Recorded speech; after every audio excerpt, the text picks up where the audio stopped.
일로 와.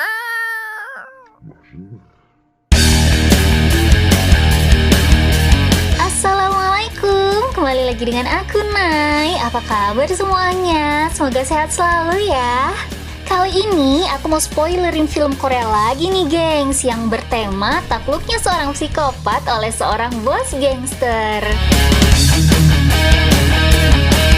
Oke, langsung aja siapkan cemilanmu, tutup pintu, matikan lampu, and yuk gaskan!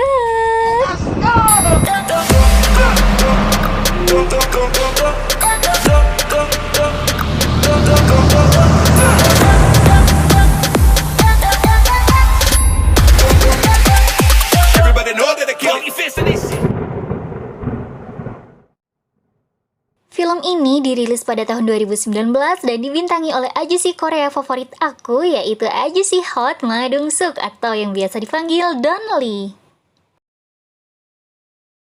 Film ini diawali dengan pemeran antagonis kita yang hobinya menusuk dari belakang alias pembunuh berdarah dingin yang sering membunuh secara acak dan sadis, di mana dia sedang hunting dan mengelilingi kota untuk mencari mangsa. Pria ini memiliki jiwa psikopat yang aneh, kita panggil saja dia si Syaiton. Cara dia mencari mangsa yaitu dengan cara menabrakkan mobilnya ke mobil di depannya, dan setelah si korban berhenti, dia pun menusuknya dari belakang secara sadis hanya untuk kepuasan semata.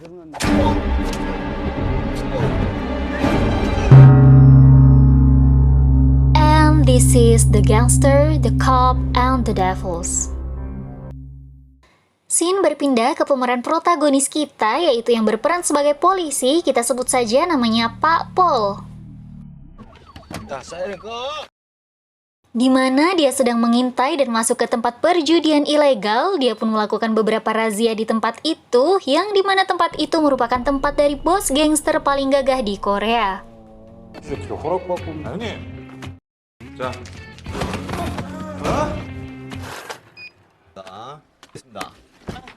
Kemudian Pak Pol pun menangkap salah satu anggota dari gangster itu. Dan inilah yang ditunggu-tunggu, yaitu pemeran utama kita, ajusi Don Lee yang memiliki tubuh besar, kekar, dan bertato yang berperan sebagai bos gangster paling gagah se-Korea. Kita panggil saja dia dengan sebutan Bos Geng, di mana dia sedang menumbuki samsak tinju yang ternyata di dalamnya adalah seorang mamang-mamang antek dari kelompok gangster rival lainnya. 잘 싸서 돌려보내. Mengetahui Pak Pol sudah seenaknya mengacak-acak tempat judi ilegalnya dan menangkap salah satu anggotanya, dia pun menelpon atasan Pak Pol tersebut yang ternyata mereka sudah friend banget dan memprotes bahwa anak buahnya ada yang ditangkap. Terlihat bos geng merupakan bos gangster yang banyak kali anggotanya, dia sangat dihormati dan disegani oleh seluruh anggotanya. Gagah pisan euy. 보시고 아니 월사금 따박따박.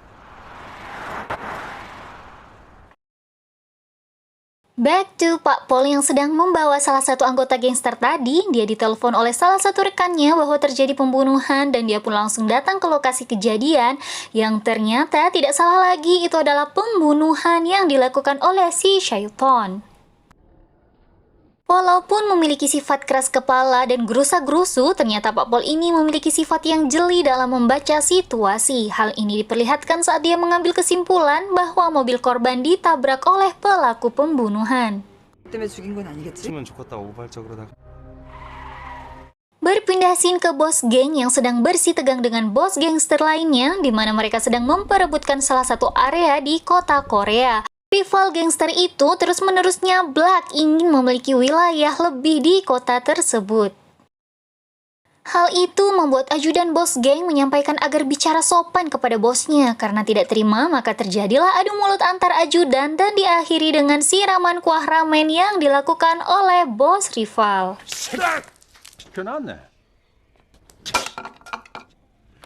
Melihat kejadian yang sangat mengganggu itu, bos geng pun menumbuk anak buahnya sendiri dan mencabut gigi ajudan rivalnya dengan tangannya sendiri dan meletakkannya di dalam gelas. Lanjut, ia pun menyuruh rivalnya meminum soju rasa gigi.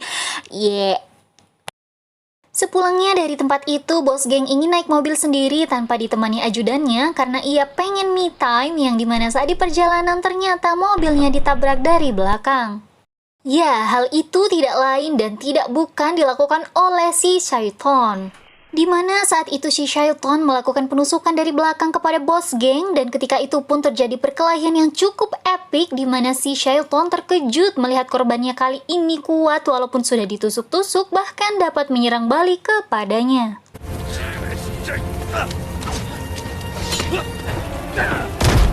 Karena dirasa salah memilih pasangan duel, si Syaiton pun pergi meninggalkan bos geng di mana bos geng hampir tewas karena memperoleh beberapa tusukan. Akibat tragedi tersebut, bos geng pun dirujuk ke rumah sakit karena mengalami kritis akibat kehilangan banyak darah dan di saat yang bersamaan, ajudan bos geng Soide menyerang kelompok gangster rivalnya yang padahal bukan mereka yang melakukannya.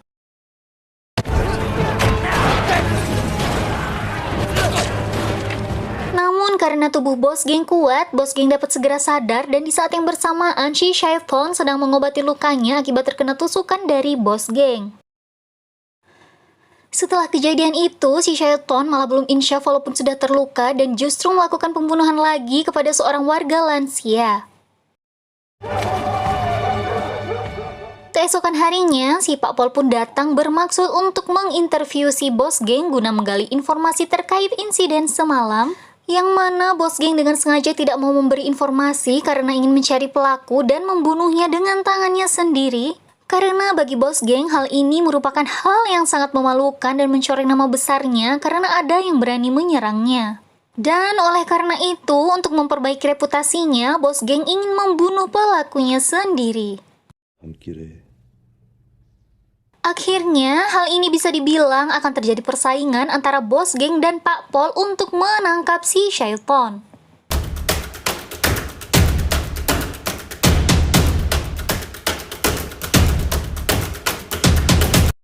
Saat mengidentifikasi barang bukti yaitu mobil si bos geng, Pak Pol pun melihat goresan bagian belakang mobil akibat ditabrak dari belakang dan hal ini dapat disimpulkan bahwa pelakunya adalah orang yang sama yaitu pembunuh berantai si Syaiton, si tukang tusuk.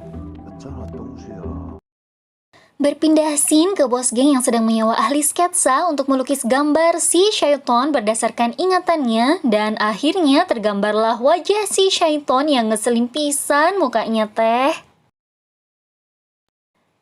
Dan terjadi lagi dan lagi. Dan terjadi lagi kisah lama yang terulang kembali. Si Syaiton membunuh seorang supir bus yang sedang menelpon keluarganya secara sadis dan dia pun mencuri truknya untuk kabur. Selanjutnya di perjalanan ada kenek truk yang baru terbangun dan si Syaiton pun juga langsung membunuh kenek itu yang mana ia juga tak sengaja menjatuhkan barang bukti yaitu sebuah pisau di pinggir jalan.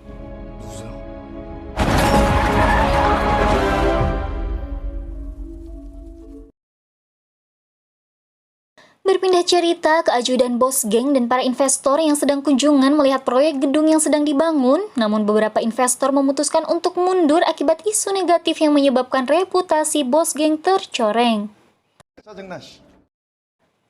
Setelah dilakukan penyelidikan, si ajudan pun berhasil menemukan bukti sebuah mobil dan sebuah pisau yang digunakan si Syaiton untuk membunuh.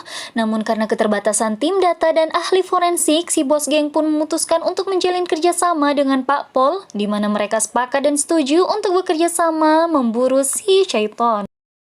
Di mana nantinya si bos geng akan mengerahkan semua sumber daya manusia, finansial, dan fasilitas yang ia punya, sementara itu Pak Pol akan membantu untuk tim data dan ahli forensik. Akhirnya mereka berkoalisi dan sepakat untuk berada di pihak yang sama. Namun di balik itu mereka tetap sepakat untuk bersaing, yaitu siapa cepat dia dapat untuk menangkap si Syaiton. Jika tertangkap mereka bebas melakukan apapun terhadap si Syaiton. Dengan big money, si bos geng pun mengerahkan seluruh anggotanya dan membayar beberapa orang di seluruh area kota. Dan di saat yang bersamaan, si Pak Pol pun dan rekannya sedang mencari petunjuk yaitu di mobil Syaiton yang disimpan di tempat bos geng. Dan seperti yang kita tahu, si bos geng juga memiliki bukti lain, yaitu sebilah pisau yang digunakan oleh si Syaiton untuk membunuh para korban. Yang cerdiknya tapi memang sadis sih, si bos geng menyuruh anak buahnya untuk membunuh bos geng rival menggunakan pisau tersebut, sehingga pembunuhan itu dianggap suatu pembunuhan berantai yang dilakukan oleh si Syaiton.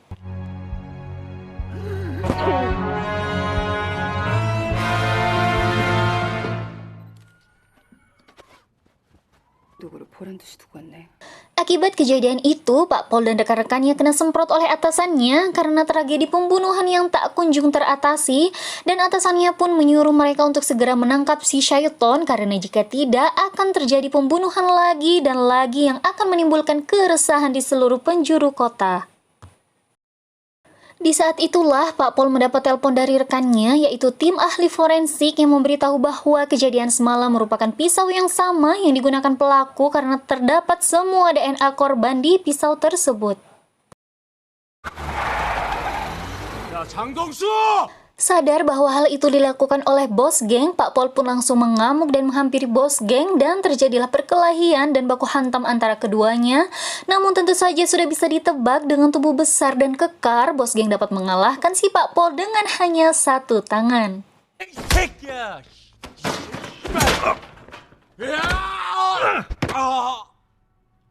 Karena sudah terlanjur nyemplung kerjasama dengan bos geng, Pak Pol pun tidak bisa melakukan banyak hal. Ia memutuskan untuk tetap fokus memburu si Syaiton daripada mengurus kematian ketua rival bos geng semalam, walaupun dia merasa sangat geram kepada bos geng. 이거 다 해결하고 나면은 내가 따로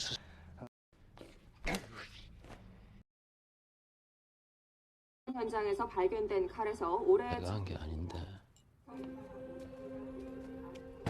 Singkat cerita, saat si bos geng menghadiri upacara pemakaman rivalnya, yang mana tidak diduga-duga si Syaiton menyusup berada di sekitar rombongan bos geng. Si Syaiton pun menghampiri ajudan si bos rival untuk memberikan secari kertas yang berisi, "Seseorang telah menggunakan pisauku untuk membunuh bosmu."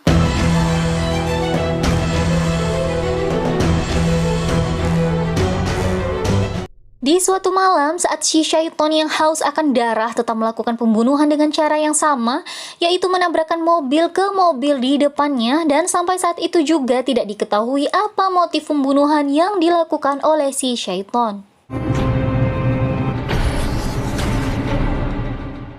Berpindah scene saat bos geng dan Pak Pol berusaha mencari petunjuk lain di mobil, tiba-tiba ajudan bos rival dan kelompoknya menyerang dan menggerebek untuk melakukan balas dendam, dan si bos geng dan Pak Pol pun bekerja sama untuk melawan mereka semua.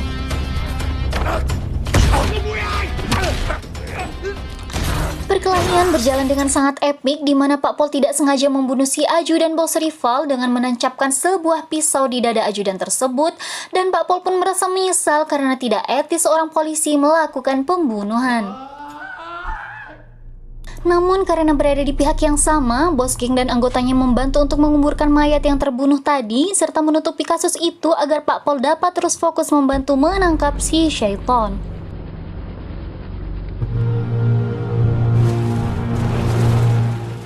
Walaupun tertekan dan merasa bersalah, Pak Pol terus berusaha melanjutkan tugasnya, dan di saat itu tim forensik datang memberikan hasil identifikasi di mana sudah ditemukannya identitas si Syaiton menggunakan sidik jarinya, dan Pak Pol pun langsung datang ke tempat tinggal si Syaiton di mana tempat itu sudah ditinggal selama 3 bulan.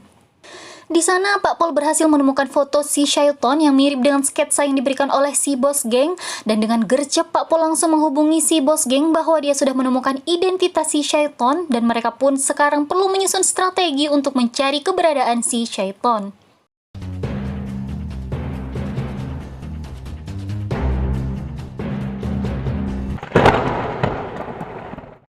Saat itu pun mereka langsung meeting menyusun strategi dan mempersempit lokasi pencarian.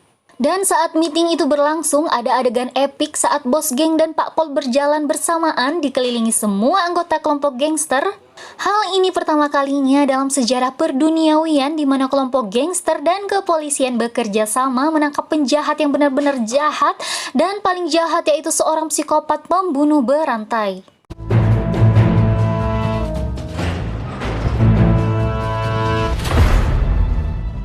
Dengan informasi foto yang ditemukan polisi, maka dikerahkan semua pasukan bos geng untuk menelusuri seluruh lokasi yang sudah ditentukan titiknya, dan hal ini diharapkan si Shaiton dapat ditemukan secepatnya.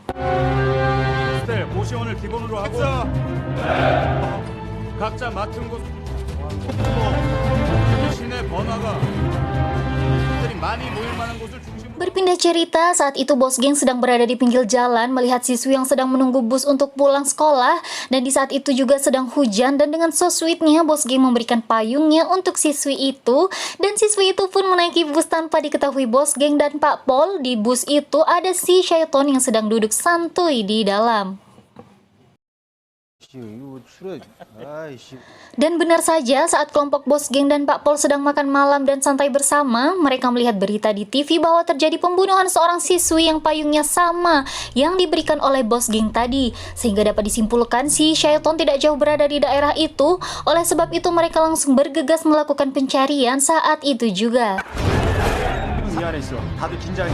야, 니들 손 따라 다시 시작. 송건동에서 내려갈 테니까. 중앙광장 교통을요. Setelah menelusuri ke berbagai tempat, akhirnya ajudan bos geng dapat menemukan tempat persembunyian si Shaiton, di mana saat kemunculannya, Pak Pol langsung mengejarnya menggunakan mobil, disusul bos geng dan ajudannya yang juga membantu melakukan pengejaran, yang akhirnya terjadi tabrakan antara ketiga mobil itu.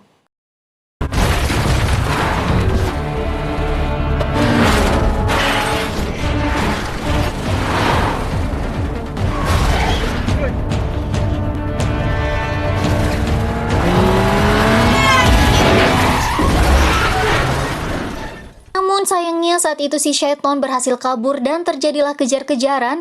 Mereka bertiga langsung berpencar agar pengejaran berjalan efektif. Di mana saat itu si ajudan telah menemukan si Shaiton, namun dia malah mendapat banyak tusukan hingga sekarat.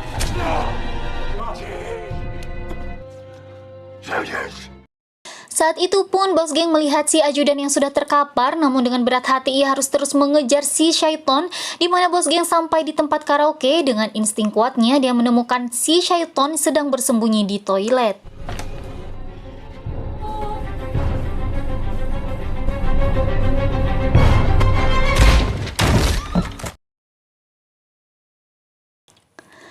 Dan aduh, si bos geng pun langsung mendobrak pintu hingga si Shaiton tertimpa pintu tersebut. Dengan penuh amarah si bos geng pun menumbuk beberapa kali wajahnya hingga pintu toilet hancur dan lanjut menyeretnya seperti sampah untuk dibawa ke markas si bos geng.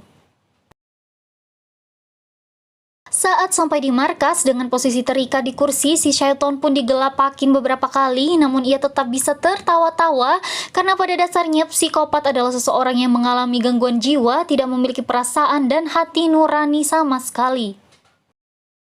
Bos geng pun tak sabar ingin mengiris-ngiris si Shaiton dengan sebilah golok dan akan melakukan eksekusi, namun tiba-tiba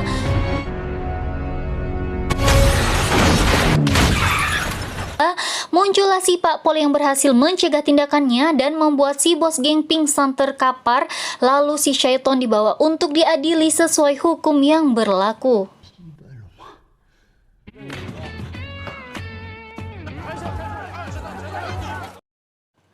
Yang membuat tambah geram, si Shaiton malah bisa-bisanya dirawat di rumah sakit dan bisa makan enak.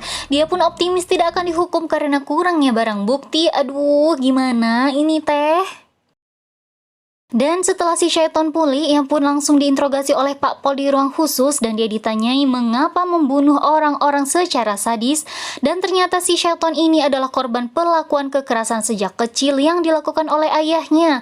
Hal ini membuatnya membunuh seseorang secara sadis dan ada hobi tersendiri yang menjadi kesenangan untuknya.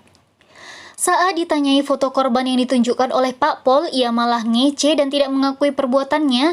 Hal ini membuat kasusnya dibawa ke pengadilan sehingga penyelesaiannya semakin rumit.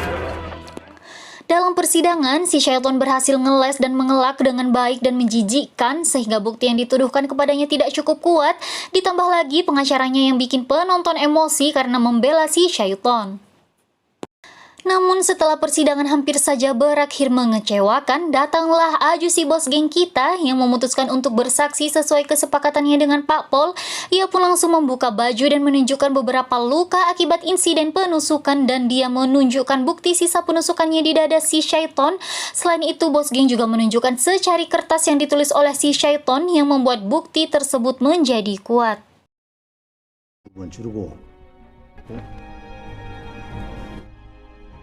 당신들 좋아하는 필적.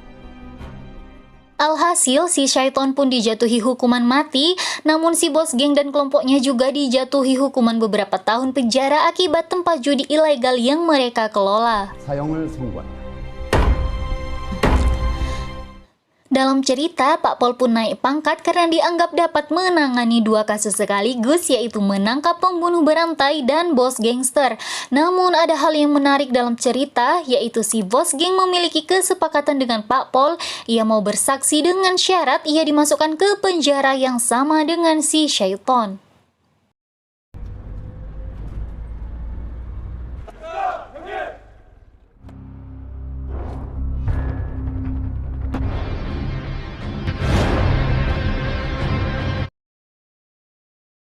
Dan inilah akhir ceritanya, yaitu si Syaiton akan merasakan penderitaan yang sangat menyakitkan saat di penjara akibat berani macam-macam dengan bos gangster.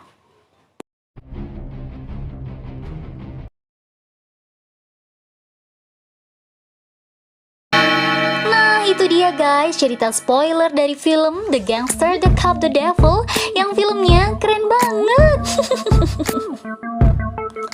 Pesan yang dapat diambil dari cerita ini adalah janganlah kalian menusuk orang dari belakang karena itu sangat menyakitkan. Aduh, akhir kata dari